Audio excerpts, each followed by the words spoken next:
Well. Good afternoon. Good afternoon. Good afternoon. Good afternoon. I am back again in effect that is hot off the press for me.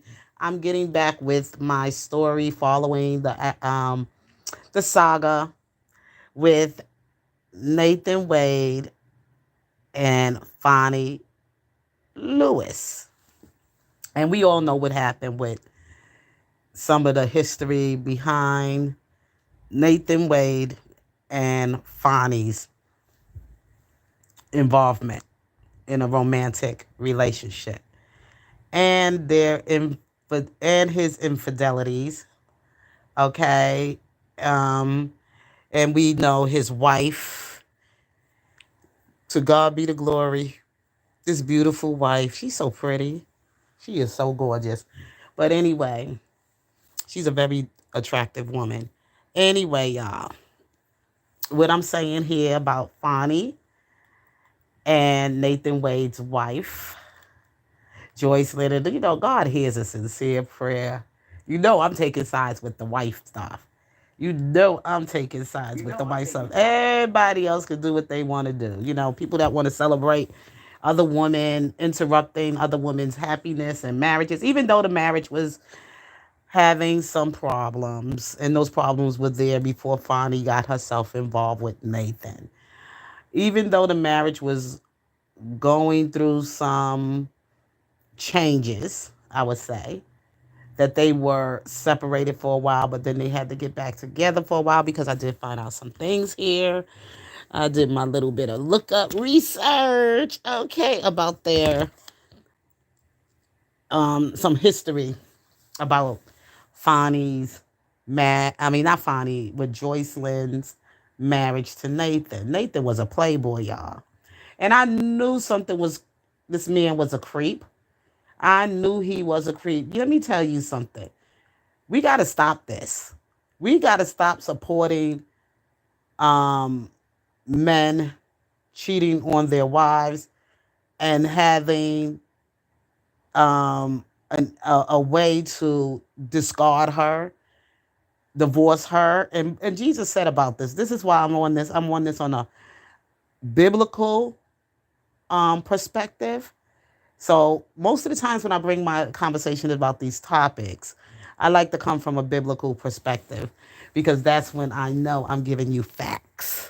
Okay. But anyway, we have to stop supporting other women hurting other women's marriage. In the Bible, Christ already taught us and said to these husbands that want to put away their wives, that give her a document of divorce, right? But you are to remain unmarried. If you're going to divorce your wife, then you might as well remain unmarried and y'all go your way. Any other man that gets with the woman, he's also committing adultery. Or any man that divorces his wife because of his own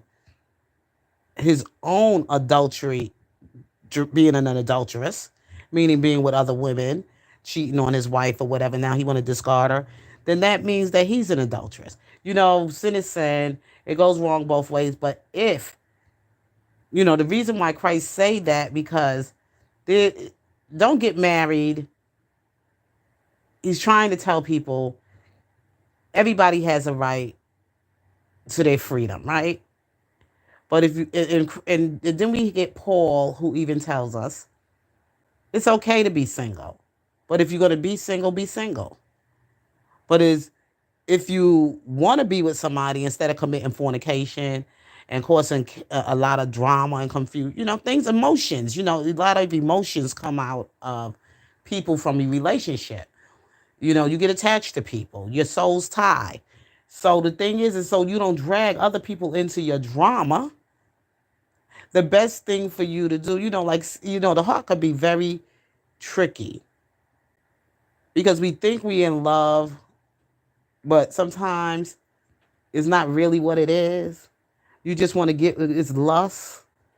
and at that moment you just feeling in some kind of way for the moment, and then you really, really don't really know of some characteristics about a person that you really gonna be able to live with for the rest of your life. And you say, "Oh, well, people change." Well, you know what? When you do that change, you know what? And that's something I learned myself. I can look back at it from my younger days, and I can laugh at it. The stupid things that I did in my youth, with the stupid boyfriends I had, with the last marriage I was in, my ex-husband and everything, the stupid choices I made. And I got married very young, and thank God I did that. And I don't have no regrets. Know that song by Charlie Wilson, and it goes, um, I'm blessed, living every moment, no regrets. Well, that's how I feel, because you can look back at it, and God has a sense of humor. And I can look back at it, and I'm not bitter about any of that, what I went through in my youth, of making those kind of decisions that I made. And I was allowed to make those decisions when I became grown. When I became grown, I had to see it for myself, right? Well, anyway, like I said, I don't support other women going into other women's marriages and destroying them. And even women that try to get with the husband of the ex-wives without really knowing who she was, and really not knowing if it was truly the woman's fault. Like Nathan tried to make things sound, well, he told Bonnie this, and Bonnie, of course, she sided with Nathan because he got into her head. Okay, he got into her head. She's the vulnerable one. And Nathan got into her head and told her all this blase stuff. That his wife Joycelyn was having some affair with one of Nathan's friends or somebody, or colleagues, or whatever it was. Those who followed the story, you know what I'm talking about here. But we all know that to make himself look good, he had to tell Fonny all this fabricated stuff, right? So of course, Fonny, when she was on this case against Trump for, we know, of his fraudulent with elections, with the votes, stealing votes. So they did is the Nation was the special investigating prosecuting attorney for Trump.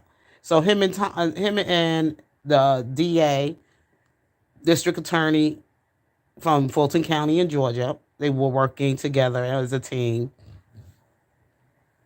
to investigate and to also bring charges against Trump for his mishandling with the votes. The votes that he was stealing votes, rigging, whatever he was doing that was supposed to have been illegal, and he need to be brought up against charges for it.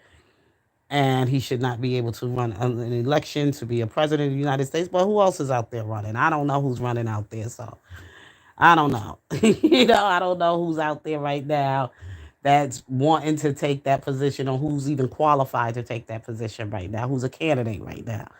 I don't know what's going on in politics. I really don't. But anyway, I just know what's going on with this situation because I followed this situation. So, I'm sorry, I followed this case. Sort of, kind of, whatever. Because I took a lot of interest in it. It was interesting, to see how this thing was going to turn out to be. And it turned out to be one big soap opera, right? It became a soap opera, entertaining, and a soap opera for me, like a reality show. That's sad though, but we gotta. That is really sad. But anyway, so Fonny and Nathan Wade. Hey, Nathan Wade and Fonny. I'm putting Nathan Wade because he's the man. He's leading this campaign and doing all of this stuff. But he using, poor Fonny. She's the female, so she being, a woman out there. She's a modern day woman, strong woman, boss queen, whatever. And she's a mother, of course, daughters of her own, and she's came from a failed marriage of her own, and she probably felt a little lonely, and she saw this prominent, sort of, kind of, whatever, Nathan Wade. But not knowing Nathan Wade told her a bunch of lies because first of all, Nathan Wade and his wifey, was separated in 2010. 2010, they was having some problems in their marriage due to the fact that Nathan was cheating on him on I mean not on him on so I mean on Joycelyn. Joycelyn was a good wife. She was a wife, a mother, hard working mother behind the career of her husband, a family oriented woman, and everything. So Nathan was out there playing, having late nights and lunches and dinners and meeting up with so-called business associates in his work of his legal work, staying late, doing women up in the hotel, going places with them, probably going out of town with these women, going out of town, meeting them up in hotels, having his flings, having his affairs, and all that other stuff. So some woman, she found out, she said, look, I'm not gonna continue to do this with you no more. So somehow or the other, of course, these things don't last very long. So jump offs or whatever they are. So of course they just finally everything swiveled down. Now he got to go out and find his next victim. So he's been like the I don't know what I could call him in this. And I'm not saying that a lot of men don't do it just because every husband, these people in politics, they don't do it. We know that what they do. But don't try to come and lie and try to take a mote out of somebody else's eye, and you doing the same thing they doing. You doing the same thing that they're doing. But I'm just saying. Anyway, let's move on. So him and Fanny got involved in like 2000, and I believe like maybe when she got elected in maybe like in 2021 or something like that. So Nathan and his wife Joycelyn. Let me go back. Let me go back. I'm a little bit moving ahead. I'm moving ahead, y'all. Let me tell you. So that affair ended. So then there was some other affairs that came around that time. So Nathan Wade's mother-in-law got really, really ill. Nathan Wade's mother-in-law got really, really ill. And then Nathan, of course, couldn't leave his wife out. She was going through this, taking care of her mother, because that's the kind of woman that Joycelyn, from what I understand, who she was. So, because Joycelyn actually separated because she got tired of all the nonsense going on in her marriage with him can't keep it in his pants and he's all over the place with women and cheating on her and having her, doing all the work behind taking care of kids and you know what they do, right? Anyway, so Joycelyn's mother gets sick. So Joycelyn, of course, she got to take care of mom. That's the kind of daughter she was raised. And her dad, I don't know if dad passed away or something like that, or maybe, I think so. Her she came from a pretty, good upbringing, whatever. So, of course, dad or whatever like that mom gets sick. So she takes care of mom. So Nathan, of course, he reconciles to his marriage they living together. They back in the house together, raising a family, trying to be a team together, whatever. And this was up in 2015. Nathan got sick with his health started taking a toll on him. And of course, he stayed in there with his wife until his cure. He was going through some cancer, chemotherapy or prostrate, whatever, because he was swinging that thing around, right?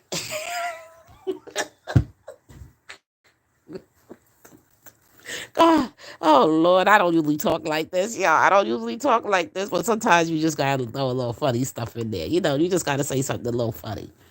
So and it took a toll on him. So of course he stayed. Let me see what I got here for my notes. Okay. Mm, okay. So of course he had to reconcile. He stayed with his wife. His wife stayed with him until he was healed and everything. Going through all of that stuff with your health and stuff like that. He couldn't be out there doing the do no more, right? But so God healed his body. He was healed. He was delivered from his illness. And the next thing you know, guess what? Now this thing with Trump came up in 2020. I believe this happened like maybe sometime in 2021, 2022. And he started to be on this investigation and everything about Donald Trump going for presidential elections and of that. that was going, that was coming ahead. So him and Connie, all of a sudden, it became a romantic thing. They were supposed to be working together. This was supposed to be more business and not pleasure type of thing. But it was supposed to be keep it professional. But somehow or the other, they started having this rendezvous. Okay, and they started to get really close. And we know what came in 2024, right? But the divorce wasn't filed until after. These motions that were written against Joycelyn, saying that Joycelyn was the, one out there cheating. The reason for the divorce was because she was seeing his friend. Oh my God, that she was seeing his friends. That he told that stuff to Fondy. Fonnie put in her motion, and we all know that the motion that was written, if you read the motion, and I wish I could had a way to pull it up to read the motion. If you read the motion, you could see and feel the feelings of the person who wrote the motion. Okay, next, I wish I could come with the motion. I'm gonna try to get the motion. I'm gonna try to download it or do something, but I'm gonna want to read that motion. The motion on Nathan Wade wrote when they attacked him about their affair and the wife and everything about his divorce and everything else like that. That's when the motion was written, and you could tell whoever the person was who did this disposition or this motion, the person had a lot of emotions in there. Like it's some kind of emotional attachment there to Nathan. So called Joycelyn an adulteress. And I was like, oh my God, that's the part that got me when they called Joycelyn the adulteress. Then I knew it had to be somebody that was feeling some kind of way about the wife. You see, angry with the wife for her husband. And the wife knows her husband is a cheat. And if he's doing this to his wife and his leaving his children behind and his wife around to have all of these affairs with women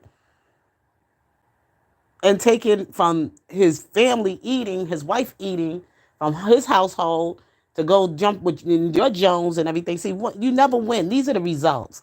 You never win when you go in another woman's marriage and you try to think that the wife, especially if she been doing everything right for you. I'm not saying perfect, but especially if she's been working as a teen, taking care of them kids, she ain't out in the street hanging out and partying. And even if she was, you married her. So that's something y'all needed to work out before y'all even got to that point. Before y'all got to the point of children. And this is why the Lord said, seek unto me all things. Before, acts of things from the Lord, before you can handle these things. That's why you seek marriage counseling, before marriage counseling, pre-marital counseling. They say prenuptial. Everybody want to protect their money, but protect your heart. Forget about the money. God said, protect your heart, not the money. Don't secure the bag, secure your heart. That's where your treasures are. Okay? People so busy trying to prenuptial the money. Take all your money. You're treating me bad. You're kicking my butt. You're slapping me around. You emotionally putting me under so much emotional and mental disarray, whatever you want to say. You could take your money, go on, have a good life. Nothing is more worth your peace of mind, your dignity, and your self-respect, because those things will come again. You may not have to eat steak for a while, and you might have to settle for tuna fish.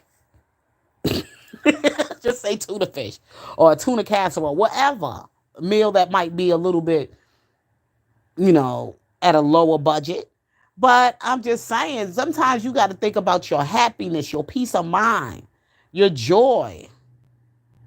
And in the Word of God, it says you can be happy to get rid of somebody that's abusing you. Look at these women. The first place they run to, they don't care that they was a punched in the face. They don't care if they got to live with the scars of these these things that were done to them by these abusive husbands or boyfriends or the celebrity men they've been with. These men pooped on them, peed on them, gave them black eyes, broke their jaw, did all kind of damaging things to them.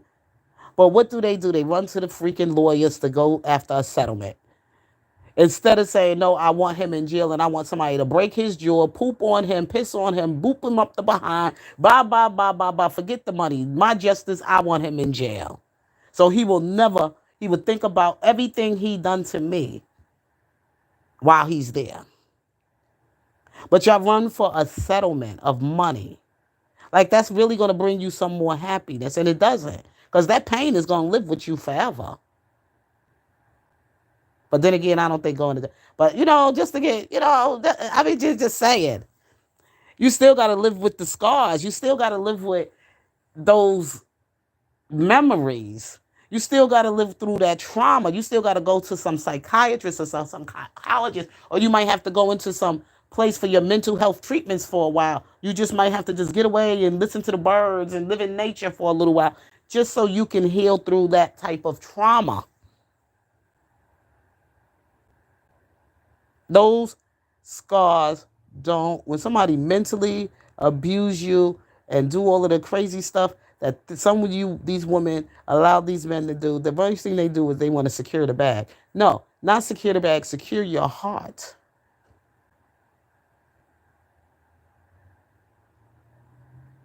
Fall in love with somebody because your heart meet on the same terms and that he's a gentleman and he treats you like a human being. Don't fall in love with somebody just because they got money.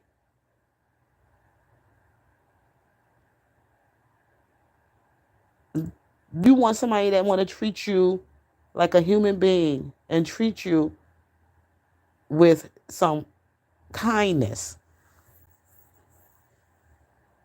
some love. And even if y'all do have a conversation and things are just not going in the same direction, when you having that communication with each other, then maybe he can move on and you can move on and y'all both can just be friends. Break peace with each other, go your separate ways. And I thank God that I have not ever really truly been in any abusive relationships. Like I let somebody pee on me. And I don't tolerate cheating too long. Once you start feeling like you want to cheat, then I say, okay. Once I feel my intuition that that's what you're doing to me, I'm like, it hurts. I may be a little upset.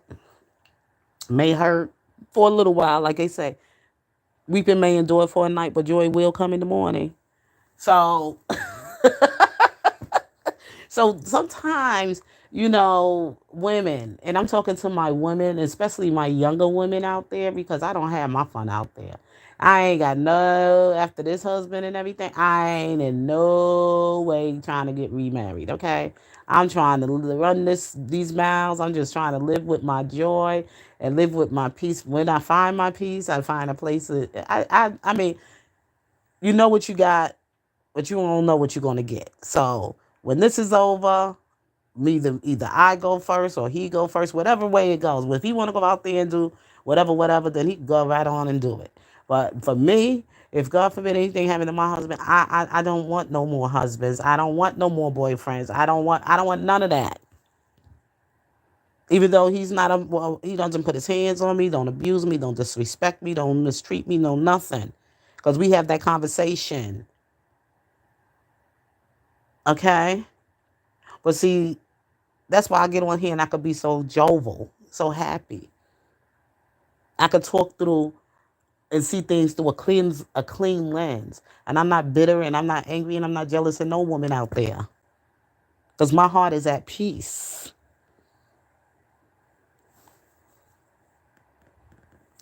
But some people are just, hey, they angry, they mad, they staying in them abusive relationships. But back to what I came here to talk about the Nathan Wade's Woes with Alimony. And I'm saying I just had to go through, I just had to say that. Talking from biblical perspective, when you get into the Word of God, God gonna show you so much. He just continue to pour out His anointing. But anyway, Nathan Wade is a liar, and about his marriage and everything else like that. That's why I say it's cheaper to keep her. It was better to just be this, get a little booty on the side, whatever you want to do every now and then. But one thing you don't do is you don't poop when you eat. And then you don't let these affairs go on to the point where the woman can't control herself, where she gonna get caught up. And that's exactly what Fonnie did. She got caught up.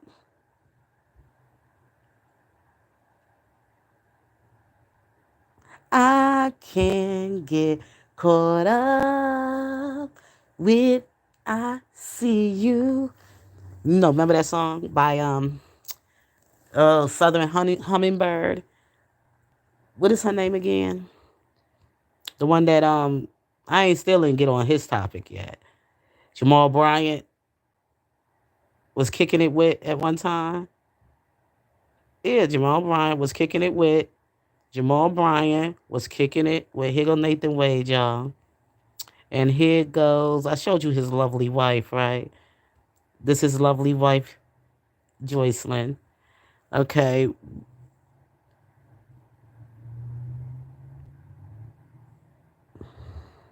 No, Joycelyn. Don't do it, girl. Don't do it, girl.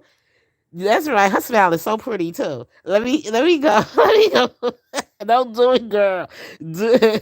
Put these married men. They need to stay married and act like they married. Okay. Nathan Wade pleading poverty, trying to cut alimony payments to ex-wife after losing Trump prosecution job. Court docs. This is coming from the New York Post, and the person who's written it is Priscilla D. Gregory. And the reason I'm telling you the name and the book that I'm reading, because when I read with these young people, and I have to read to my children, I have to say, author, what do you do? I write the words in the book for you. Illustrator, what do you do? I draw the pictures in the book for you. So whoever is the photographer, let's see who is the photographer. Do they give the photographer name of the person who took the photos? No, they probably just downloaded their photos off of some Facebook page or somewhere on a whatever. But anyway, before used to have photographers go out there and they used to paparazzis and all that take pictures of the stars and people when they see them, and I don't know if they still do stuff like that, but we have a different way of media. Okay, so we saw that title. Nathan Wade is pleading poverty since losing his prosecution role in the Donald Trump election fraud case and trying to avoid paying his estranged wife alimony, new court papers show. Wade forced to step down as special prosecutor in the Georgia case following the revelation of his affair with District Attorney Fonnie Willis. Says he can no longer afford to honor the terms of a temporary agreement he reached with wife Joycelyn Wade less than 3 months ago, according to the Flame. With the income from Wade's employment as the special prosecutor no longer coming in, and with income from his private practice being diminished, he is no longer able to meet the financial obligations set forth in the temporary order. Wade's divorce lawyer, Scott Kimbrough, wrote in papers filed on Monday. This says disgraced ex-Trump prosecutor Nathan Wade is crying poverty and trying to get out of alimony payments to his wife. New court papers show. That's what it says below in this photo, and she is smiling. Right, she is doing so good. So now you ain't got no other choice but to get back into your life with your family and try to work on whatever it is, to for better or for worse, and to riches do for poor, and till death do y'all part, and work it out with the Lord. He will restore, renew, and make your marriage, like bring the fire back in, burning or whatever. It says Wade is asking for an emergency hearing in his divorce case for his wife Joycelyn Wade, so they can lower his support payments to her. Joycelyn, don't do it. Let him work. He got to find another job. I don't care if he have to go to Chick-fil-A. Okay.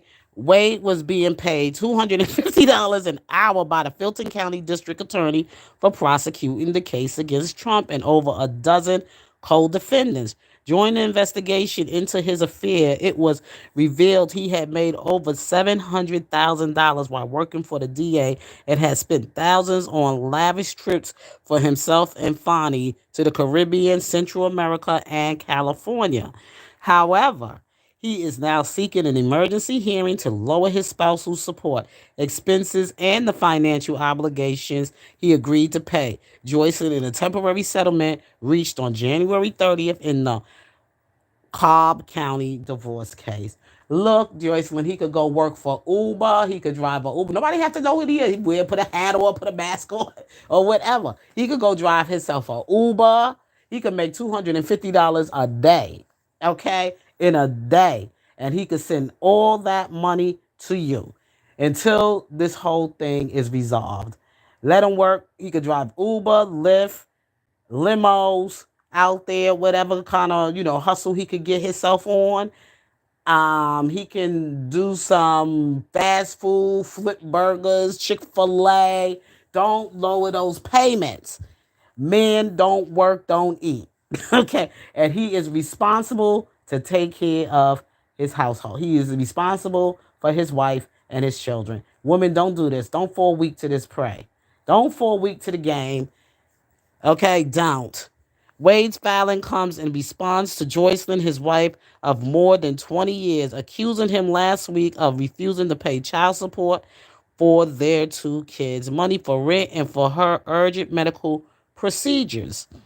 She claims she spent all her money, which she would have used for much needed surgery, on their son and daughter after Wade abruptly cut them off, telling them to get the money from your mother. The papers claimed Joycelyn was left with less than $1,000 a month after Wade stopped paying her, and she needs funds to pay for her declining health, which also prevents her from working, she alleged.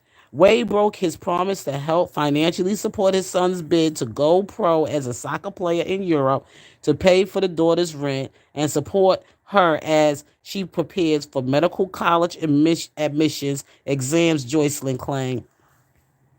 Joycelyn's attorneys even asked a judge to throw Wade behind bars until he forks over the money he owes. Okay, look at Fonnie. Look at Fonnie. Wade says since he stepped down as special prosecution following this affair scandal with DA Fonnie Willis, he can no longer afford the payments he agreed upon with Joycelyn in January. Look at Fonnie. Boss queen. We in a red dress. Woman in red. Woo, she's on fire. She's on fire. Wade and Willis came into the national spotlight when Trump co-defendant Mike Roman outed them for their romantic relationship in court papers in January, seeking to boot Willis from the case over alleged misconduct. Joycelyn then subpoenaed Willis in the divorce case, claiming Wade was skimping on his support payments while treating Willis to fancy vacations. Willis did Willis did end up testifying in the divorce case, though.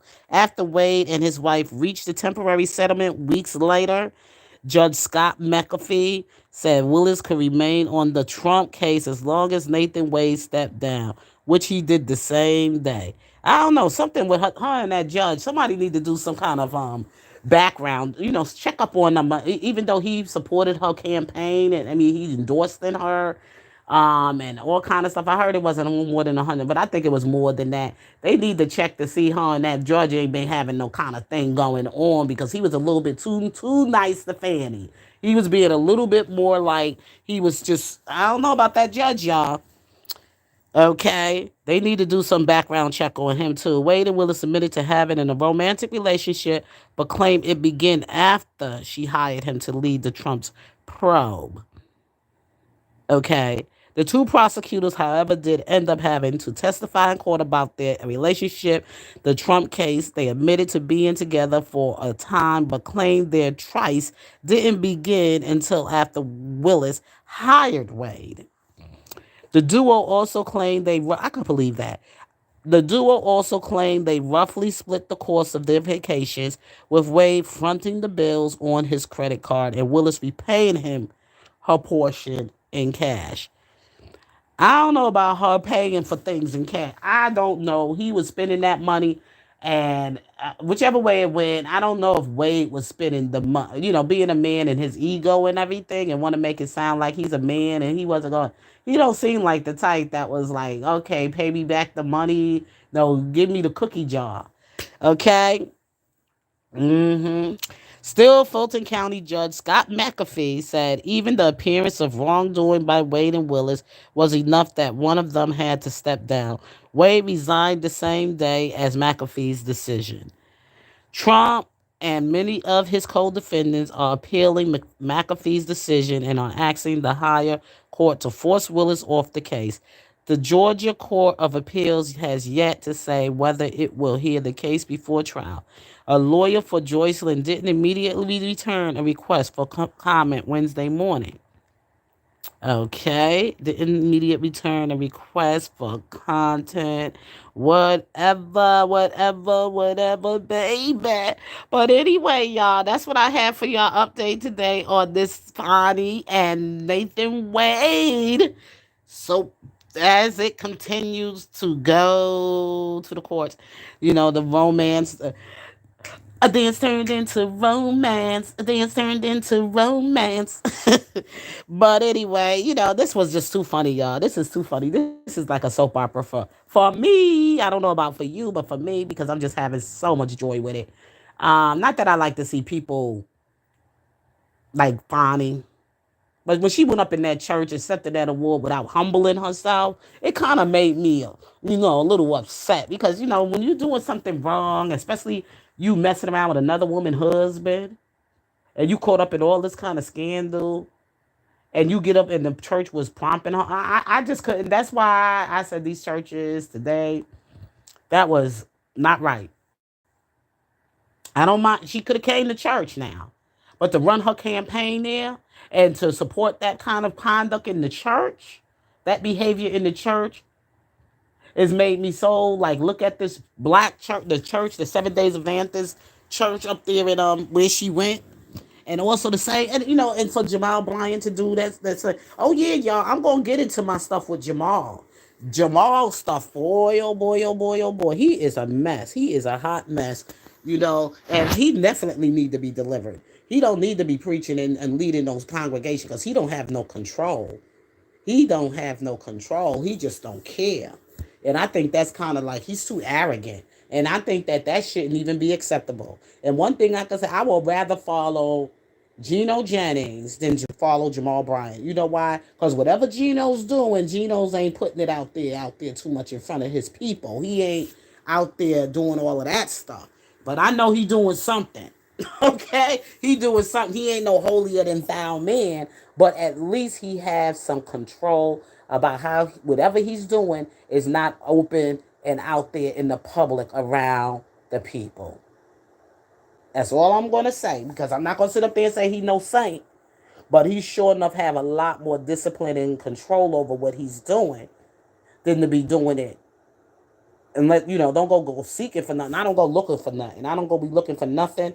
And I don't tell none of his people from that follow him, you mad with him. God wants you to see it. God gonna let you see it. God will let you see it. But like I said, ain't no man holier than thou. But the thing with Jamal Bryant, with his puffed up and his arrogance and his ego and all that other stuff going on with him, oh, God gonna have him for a real good. He gonna get a real good spanking in front of everybody. Like that song say, live as good children or you get whipped by the father's hand. And that's what's gonna happen to Jamal. Jamal, he think he's getting away. He think he's going right with it. He think God is all right with it and God is okay. He showed Eddie Long, didn't he? He whipped him real good before Eddie Long went on into his resting place. Before he left out of here for eternity.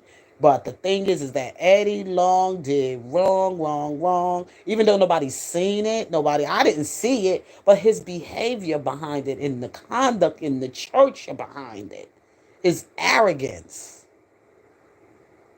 And he settled, which he shouldn't have never settled. If somebody coming at you with all of these lawsuits talking about you sexually did these young whatever, some people were planning and they tell her, I would have said, you know what, let me go to jail, let me go to court. You ain't even got to say a humbling word, just take the beating. You know why? Because that's what Christ did. They beat Christ all night long. I guess you ain't Jesus, right? But if you say you're supposed to be representing for him and you're supposed to be setting an example, even Martin Luther King had to go to jail. They had scandal on him too. But he took it. They put him behind jail. They put him in jail. He had to stay in a nasty, musty, funky jail where, oh my God, only God knows what he had to smell up in there, because those jails were not clean and they were segregated back then too. Lord Jesus. Lord Jesus. So I would have been like, you know what? Take me to jail because, because I'm standing for something. If you stand for something, stand in it.